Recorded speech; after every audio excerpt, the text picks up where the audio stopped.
This is why. This is why we always script everything.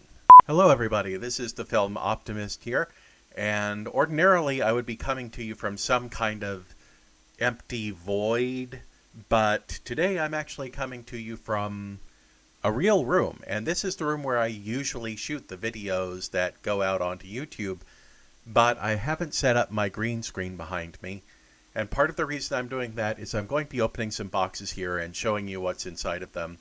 And I didn't want to take a chance on lifting up something that was green, like, say, this box of Mike and Ike's, and having my green screen software just knock it all out so that you couldn't actually see what I was holding. This is a little bit different from my typical video, but I thought it would be a lot of fun. Earlier this month, several boutique Blu-ray labels went on sale for what they were calling their SHOCKtober sale. Now, if you're not familiar with boutique Blu-ray labels, as we have discussed on this channel before, a lot of people are now treating Blu-ray and DVD as obsolete media, but they are still out there. People are still buying them. Boutique Blu-ray labels tend to be companies that have been started up by people who have a passion for film, who wanted to focus on one particular genre or era of filmmaking. In some cases, they are still focusing on that one particular genre or era, and in other cases, they just expanded to include films of all kind.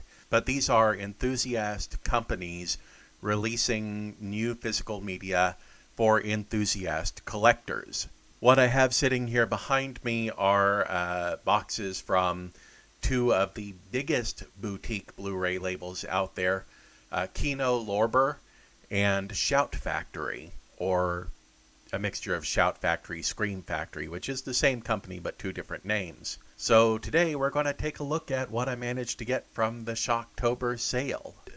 This video is brought to you by having a day job, because your boy owns a pair of Raycons, but he ain't sponsored by them. Alright, so let's go ahead and open up this first box.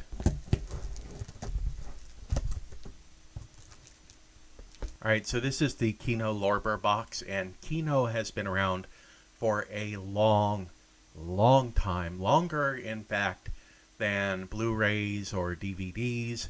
They date way back into the 1970s. I'm sorry, I just realized that I probably made my brother, who himself dates back to the 70s, feel a little bit old. But they have been out there releasing home video for a very long time, as well as representing films for distribution into theaters. And they have an incredibly deep catalog built up by now that includes films from all over the world, all throughout film history, and through all genres. And while they did call their sale earlier this month SHOCKtober, it wasn't really focused around shocking movies. Sure, there were some included, but as you'll see, not everything is horror related here. So the first one that I'm pulling out here, oh, okay. So this is Gog. Gog is actually a 3D film, and you can see it says in 3D here. This is actually a 3D Blu-ray release. If you want to hear more about my passion for 3D movies, you can check out my video on 3D films. Gog, of course, in 3D, as I just mentioned. It was a low-budget science fiction movie. It was literally shot in about 3 days outside of the old Hal Roach studios. And yeah, for a low-budget 3D flicks, a lot of those were, of course, savaged by critics when they came out, but this one was actually fairly well-loved by critics in its time, and has kind of become a cult classic since. Next up here we have, oh, okay, so this is Candy. And as you can tell from the cover, kind of a exploitation film. Hello, boys. Have a good night's rest. I missed you. This one is actually based on a novel, which was itself a modernized update of Voltaire's Candide. And this, the cast on this is actually pretty insane when you look at it, because it's got Marlon Brando, it's got Richard Burton, it's got Ringo Starr, Walter Matthau. So they got some really big names to participate in this film. This is actually considered a major psychedelic film from the era, actually. And it was based on a novel written by Terry Southern and Mason Hofberg. Next up, we have a fairly infamous movie. I already saw it. It was face up in the box as I reached it here. We have Jane Russell in The Outlaw, remastered for HD on Blu-ray here. This is a movie. It's a Western movie produced by Howard Hughes, starring Jane Russell. And to be perfectly honest, it is mostly remembered today for things having to do with Jane Russell's bosom. Hello, boys. Reportedly, Hughes wanted them to be featured so prominently in the film that he developed himself a push-up bra for Russell to wear during the filming that included steel rods for support. And for years there's been a myth around about this was the first ever film to feature the lead actress wearing a push-up bra. I say that's a myth because Jane Russell herself told reporters later that no, she in fact never wore the thing on screen because it was incredibly uncomfortable to wear. So she basically disposed of it as quietly and as quickly as she could before filming started. Her reasoning was basically if Howard Hughes wanted to know if she was wearing it, he would ask her if she was wearing it, and she could just say, "Oh yeah, sure, I'm wearing that." All right, next up here. Oh yes, this one would have been completely obscured in front of the blue screen. This is The Ant and the Aardvark. This is the complete series. The Ant and the Aardvark is a 17-short series that I used to catch back in the day when TNT would run old cartoons during the daytime.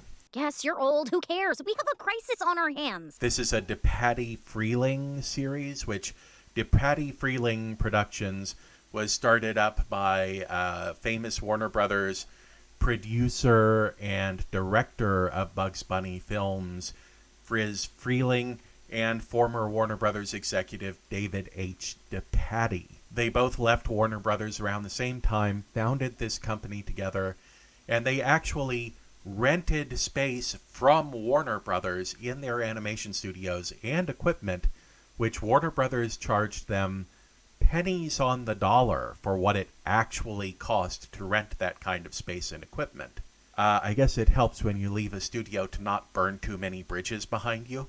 DePatie and Freeling originally started out focusing on animation for commercials and industrial films, but everything changed when Blake Edwards asked them to create a Pink Panther character for his Pink Panther movies. That gave DePatie Freeling their first major character with the Pink Panther and launched them into this entire sort of like competitive to Warner Brothers space of theatrical shorts. The Ant and the Aardvark, like many of the DePatie Freeling cartoons, is built around celebrity impersonations. In this case, John Biner, who provides the voice of both the Ant and the Aardvark and most other characters who show up in the cartoon. He based the voice of the Aardvark off of Jackie Mason, and the voice of the Ant was actually based on Dean Martin. Don't you think we should be introduced first? You're mad hell. It's good enough for me. This actually became a really popular part of the new Pink Panther show, but while the Ant and the Aardvark's popularity took off thanks to that show, they only ever made the 17 original theatrical shorts. They never actually created more cartoons to run on the air during the show. The next thing we have up here is, so this is A Married Woman by Jean-Luc Godard. Godard passed away recently, and in the midst of people talking about how important he was to cinema, how important he was to French arts, I came to the realization that I had never actually seen a Godard film, which is not a thing that film experts are supposed to admit to. So when I saw his movies on sale with Kino Lorber, I was like, I should pick up at least one and give it a good watch. This one, A Married Woman, Godard himself had expressed multiple times that this was supposed to be a commentary on consumerism in society and sort of the advancing commercialization of everything.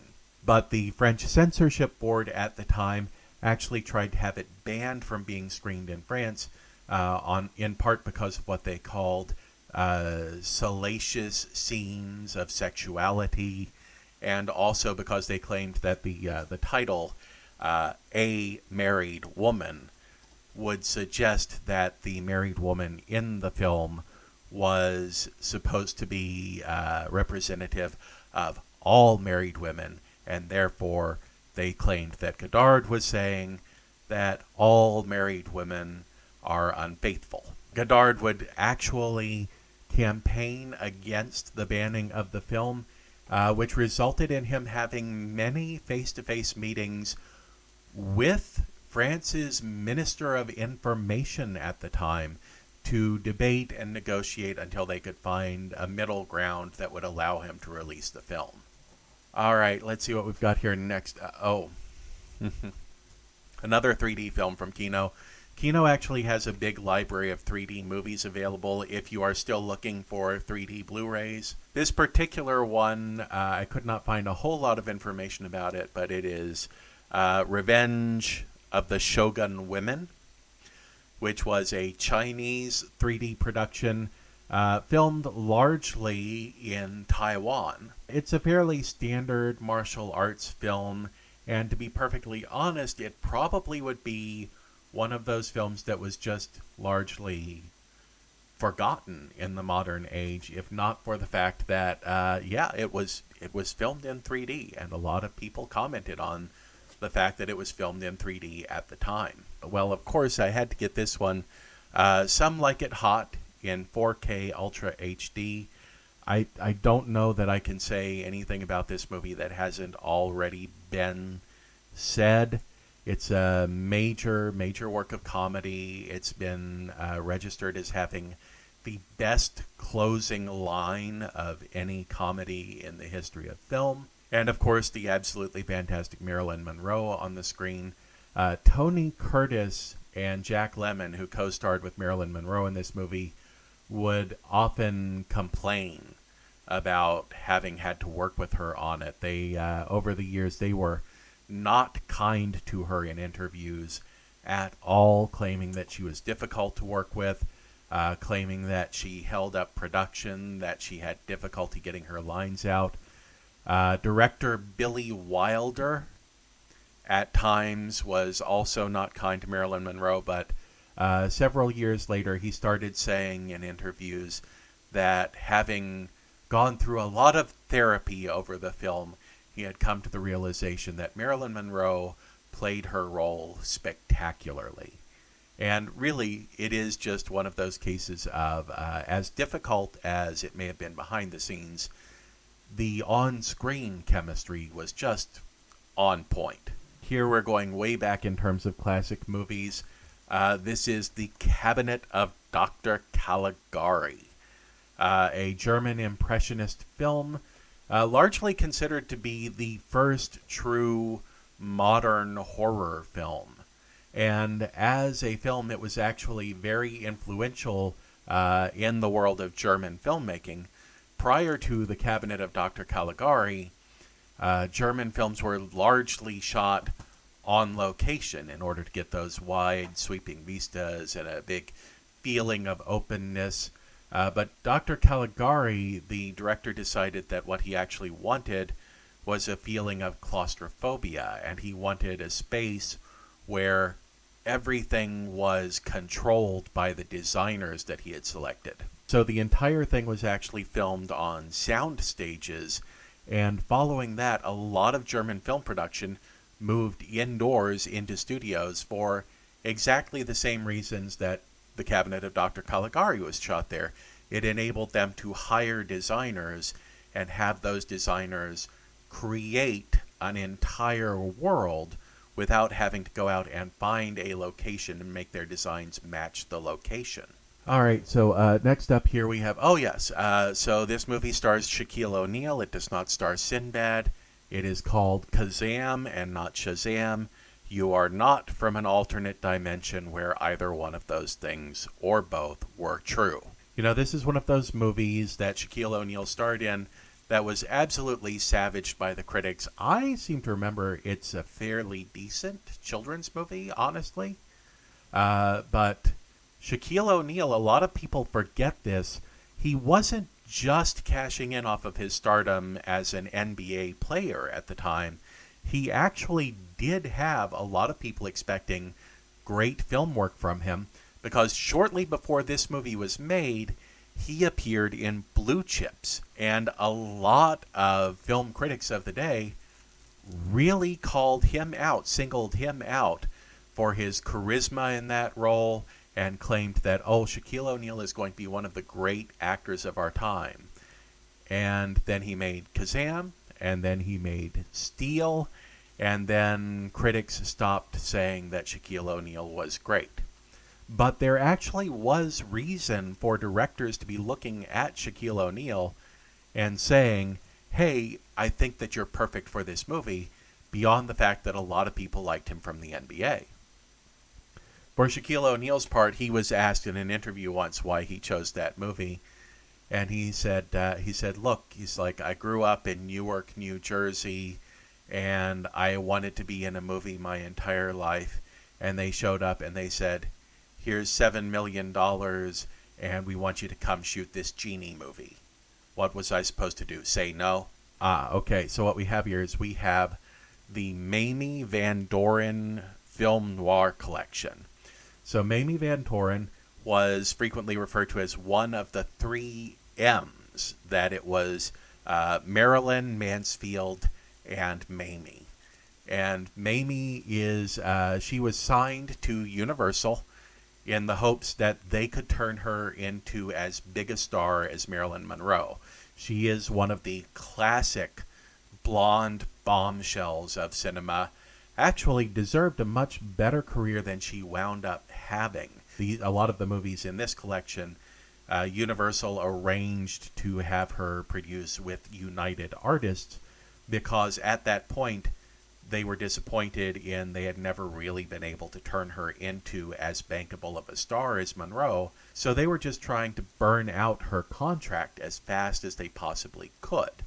Mamie Van Doren, interestingly enough, as of this filming, is an active blogger. She has a blog of her own where she posts a lot of her thoughts, not just on her previous career, but on politics and on the current state of the film industry. She is 91 years old and still a bit of a bombshell. More power to Mamie Van Doren. You know what? I will be honest. I did not realize this box was going to contain this many movies, and I'm the one who ordered them. Butcher Baker Nightmare Maker. So this is a 1980s release, I believe. Let me check my notes. This was a 1981 release, a fairly standard slasher film for the day, except that it was apparently loosely based on Sophocles' Oedipus Rex. The screenwriter claims to have written it in part inspired by his own search for his biological parents. And it's remembered mostly today by the LGBTQ community because this is actually an early instance in film of a gay character being portrayed heroically, or at the very least sympathetically. It features a character of a teacher who is openly gay, who is dating another man, and that is never once treated as being perverted or making him to be some sort of predator. For 1981, that was an incredibly progressive portrayal of an LGBTQ character. Next up, we have... I unironically love this movie. A lot of people hate it. But this is Haunted Honeymoon, starring Gene Wilder, Dom DeLuise, and Gilda Radner. This was Gilda Radner's last film role and the last time that Gene Wilder would direct a movie. It was a huge flop at movie theaters. It had a $9 million budget. It failed to make that back at the box office, and that was with 3 of the biggest box office draws working at the time appearing in the movie. Dom DeLuise performs a lot of his role in drag, which resulted in the Golden Raspberry Awards awarding him the worst performance by a supporting actress award for the year. This movie is very firmly in the category of somebody hire me, Glenn, the film optimist personally, to turn this into a Broadway musical. I will write you the script. I love this movie, and I think that it would make a phenomenal stage show. Next up, we have Nosferatu. I am not going to say that much about Nosferatu, in part because I have done a video about Max Schreck as part of the Dracula Countdown, and you can check out my video. I'll actually post a link to that in the commentary below. All right, next up we have Dr. Mebus the Gambler, which was the first in a franchise of German films, and this one was directed by Fritz Lang. This movie is actually over 4 hours long and was divided into 2 separate parts that were released into movie theaters about a month apart from each other. And at the time that this was hitting German movie theaters, the novel that it was based on was actually still being serialized in German magazines. So this was an adaptation that came out as the book was being published. This one is fairly near and dear to my heart because I studied acting at Virginia Tech, and one of the first shows that I was in was Eugene Ionesco's Rhinoceros, which is adapted here in this film, starring Zero Mostel and Gene Wilder. It was considered a reunion film at the time because, of course, the two had performed together in Mel Brooks's The Producers. Also, Zero Mostel was just coming off of a Broadway production of Rhinoceros that he had actually won a Tony Award for. This film version of Rhinoceros was actually directed by the same man who directed the Broadway production of Hair, who made the decision to update the story of Rhinoceros and bring it into a United States setting. Unfortunately for everybody involved, critics wound up hating the movie, accusing the director of having essentially gutted all of the political content of Ionesco's original play and leaving behind just a simple story about avoiding conformity. All right, next up here we have Fritz Lang's The Complete Metropolis. Metropolis, of course, a very iconic film. One of those things where if you show people the robot woman from Metropolis, even people who have not seen the movie will recognize that character. Also is the basis of both an anime that was a complete reimagining of the story and some of the early albums of Janelle Monáe, in particular Metropolis, The Chase Suite, and Electric Lady, and The Arch Android. She based a lot of that off of her sort of viewing of Metropolis. And we have next up here another to Patty Freeling. This one is The Dog Father. And like I said, most of their series were based around celebrity impersonations. This one, of course, based around an impersonation of Marlon Brando. Like The Ant and the Aardvark, there were 17 of these made. It became incredibly popular when it was spliced into the Pink Panther television show, but only the 17 shorts were ever made. They didn't make any more to sort of pad out that series. The Dogfather was actually redesigned and reintroduced in around 1992, 1993, to be sort of an arch nemesis of the Pink Panther. And last up but not least coming out of this box is probably one of my favorite of the DePatty Freeling series. This one is The Inspector. Of course, DePatty Freeling created the Pink Panther for the Pink Panther films, then went on to produce cartoons featuring the Pink Panther. The Inspector was their version of Inspector Jacques Clouseau from Blake Edwards movies. They even used a version of the music from the theme from A Shot in the Dark, which was written by Henry Mancini, as their main theme for the Inspector. This had 34, somewhere around that neighborhood, shorts made for it. And like the others that I've shown you today, they became very popular when they were spliced into the Pink Panther series for television. But the Inspector was always ever only in these theatrical shorts. Interestingly enough, they did use the design that they created for the Inspector in the opening of a Pink Panther adjacent movie. So there is an Inspector Clouseau film entitled Inspector Clouseau, but it didn't star Peter Sellers, it starred Alan Arkin. And it is generally kind of a non-canon part of the series and ignored by a lot of fans of the series. But it was from Blake Edwards, and DePatie Freeling did do the opening titles for it, and they used this design for the Inspector that had been in their cartoons for the opening titles. When they returned later and included Inspector Clouseau in later installments featuring Peter Sellers, they completely redesigned the character, and many of the same animators returned to redesign the character again for the Steve Martin relaunch of the Pink Panther series. So that is the Kino Lorber box all tapped out. So let's take a look at the Shout Factory box next.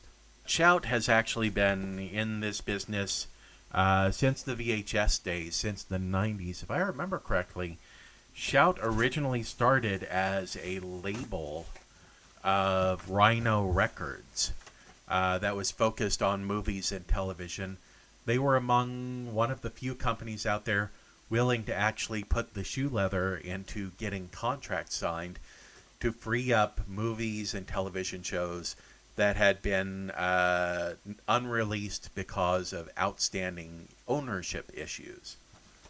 So they have been instrumental, honestly, in bringing a lot of our film and television cultural history from recent years back into light. Oh, so perfect title to start off with from them. Here is Monster Go Home. This one is, I'll be honest, I had this on VHS when I was a kid. I'm fairly certain we taped it off of the Disney Channel at the time, maybe. Maybe I'm misremembering that.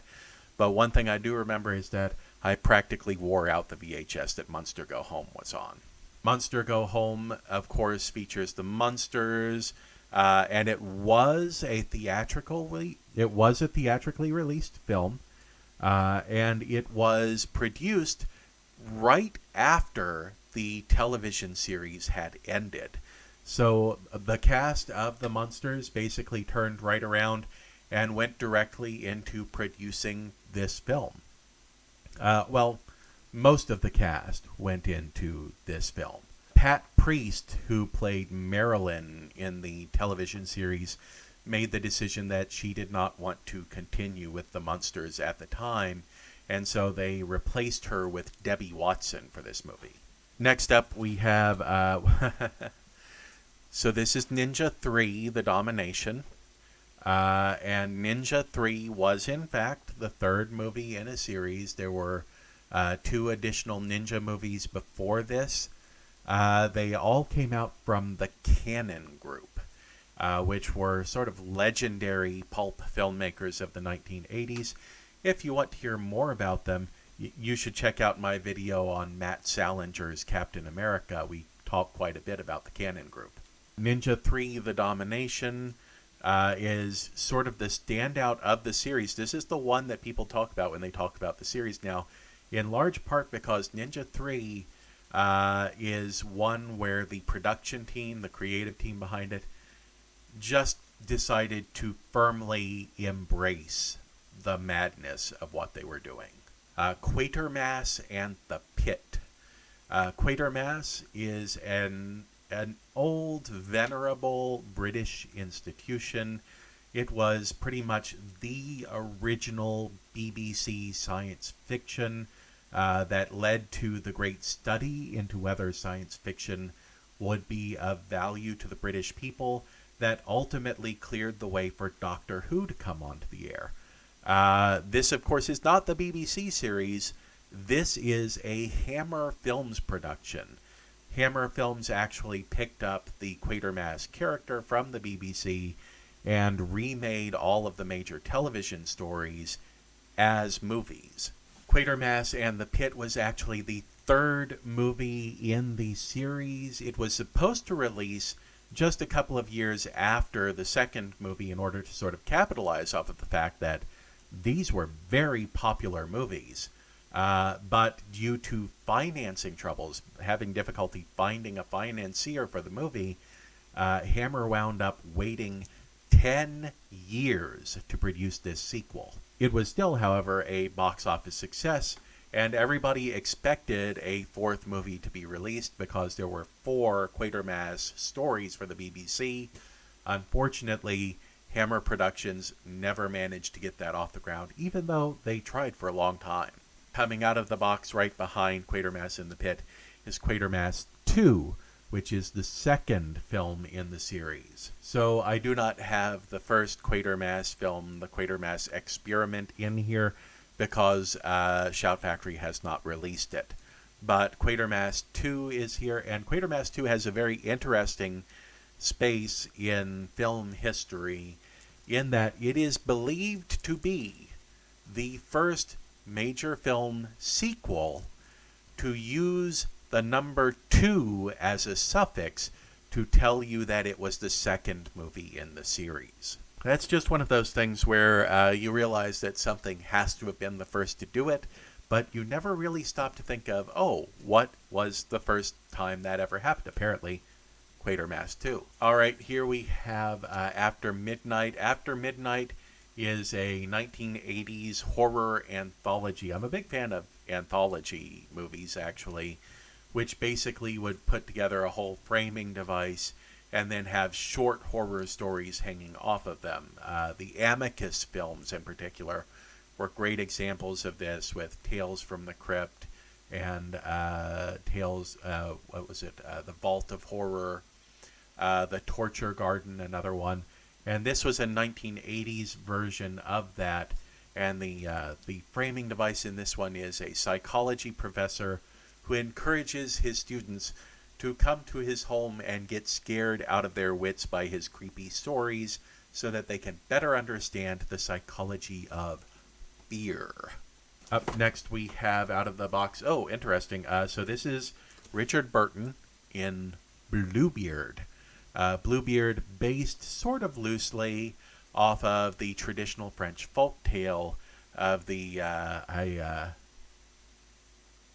Alright, so I just paused for a second because I was trying to remember what the male version of a Black Widow is, and then I remembered that the male version of a Black Widow is in fact called a Bluebeard because of this traditional story.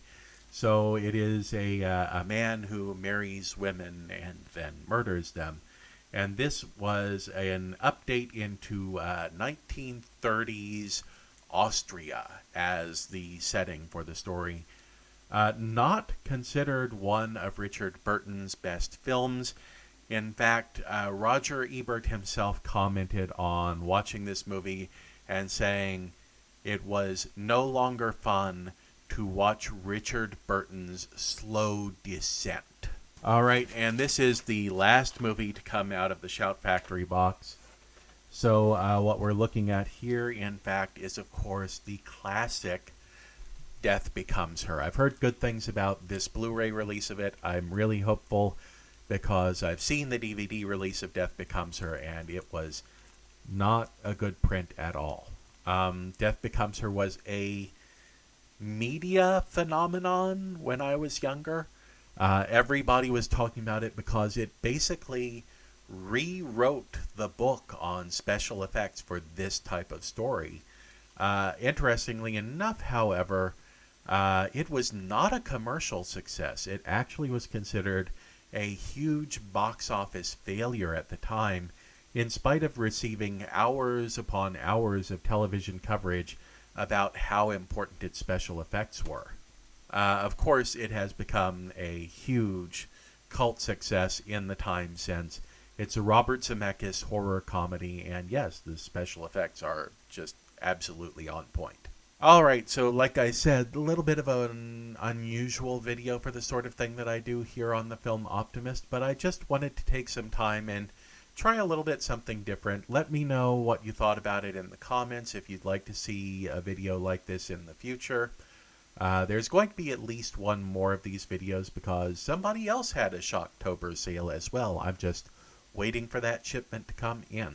But thank you all for taking a little bit of time to watch this video, watch me experiment with something that I haven't really tried on the channel before. And until next time, watch like it means something.